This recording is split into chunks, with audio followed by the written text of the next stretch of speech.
y'all, Happy New Year. Welcome to Valley and Holler.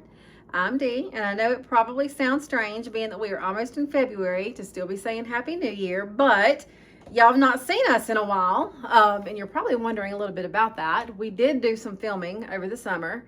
However, we had issues on the editing side, which meant the majority of what we filmed didn't get posted. But it is a new year, so we're going to try it again, and we're going to start 2026 off with none other than our sweet potatoes. Sweet potatoes is kind of a set it and forget it kind of crop, meaning that in the past, what I've always done is once I get the slips planted, I just kind of leave them alone and let nature do its thing. If we have a couple of weeks that are exceptionally dry, we may supplement the water, but for the most part, we just kind of plant them and let nature do its thing. So our plan for 2026 is to not only have those growing here in North Carolina, but we also want to have a crop growing in Kentucky as well. This will ideally double our yield, but also it will allow us to provide not only to the folks local to us here in North Carolina, but hopefully we can start getting those in the hands of our local community in Kentucky as well. I have found that people overthink the process of getting their slips started in the spring. Now, there's two main ways that you'll see this done, and they are both very simple. There's no need to overcomplicate them, but a lot of people do for some reason. I'm going to show you both ways today, and I'm going to tell you which one I have found to be more effective for me and what my setup is. So with both methods that we're going to try today, you're going to use a tuber that's about this size. So hold up to my hand, you can see it's on the smaller size. I like to use the ones that are little like this because these aren't really big enough to cook with, but they are perfect for getting your slips started. You're going to get, depending on the variety of sweet potato you're using, you're going to get anywhere from like 5 to 12 slips off of this one potato. Now, the jar that I'm going to show you for this water method that we're going to do first, I've had in my windowsill since last spring when I started slips, and I realized this morning that I've not had water in here for the last 2 months probably. So the fact that there's any greenery at all on here is amazing even to me. Basically, you're going to take this tuber and you're going to set it down into a jar of water, which is what I did here. And I've used these toothpicks to kind of hold the bottom of that tuber off of the bottom of the jar. You don't want the bottom of that to be sitting on the bottom of this because it does put it at risk for rot. So you do want it to be just at least a little bit off of the bottom of your jar. I like to save glass jars that we get things in from the grocery store to use for this. This was probably like an olive jar or something at some point.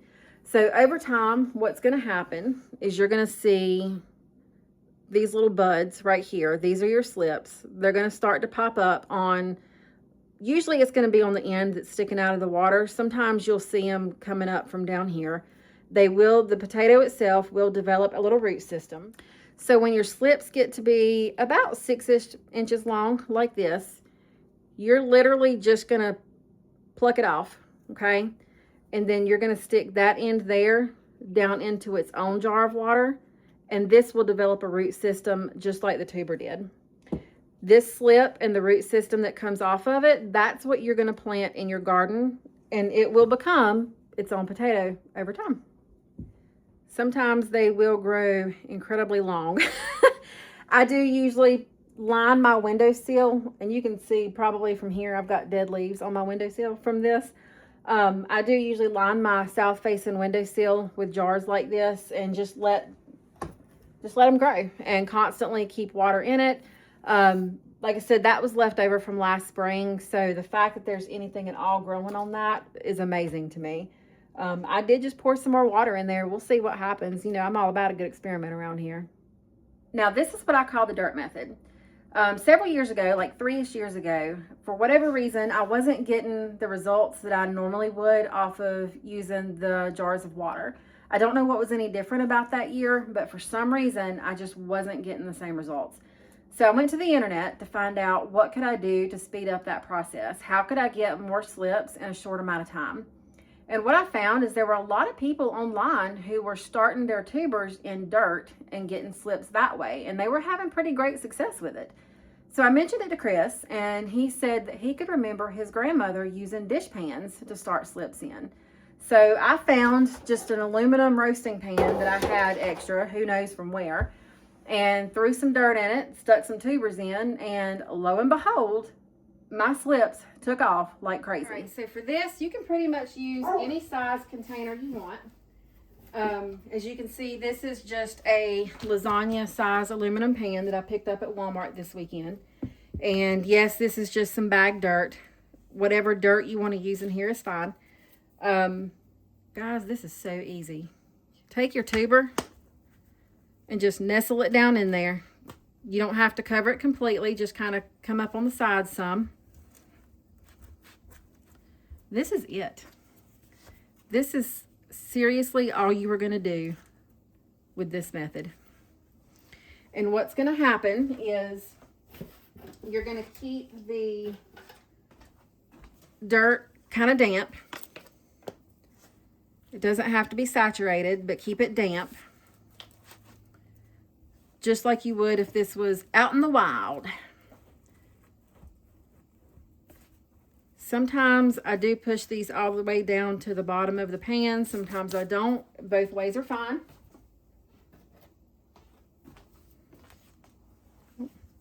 I do try to avoid the tubers touching each other though, when possible. I don't know that it would make any difference, but I don't want to risk any of them rotting and losing them. So you're going to do this on the whole pan. So I tell you, whenever I dumped that dirt into that first pan, I got it all over my floor, and I had just mopped my floor this morning. So if you're going to do this, you might want to wait and clean your floor after you play with the dirt. Just a little friendly tip for you there, guys. So again, I'm just filling it up. And we're going to do the same thing on this one as we did that one. And then I have two smaller roasting pan size ones that we'll be doing as well.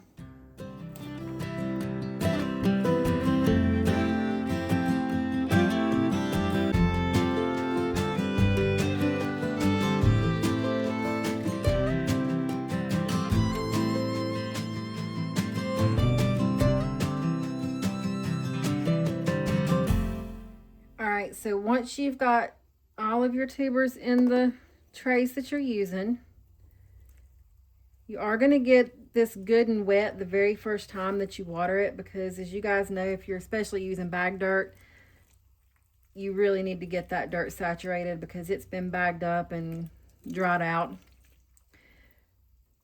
Basically, going forward, you're just going to keep this damp but not saturated.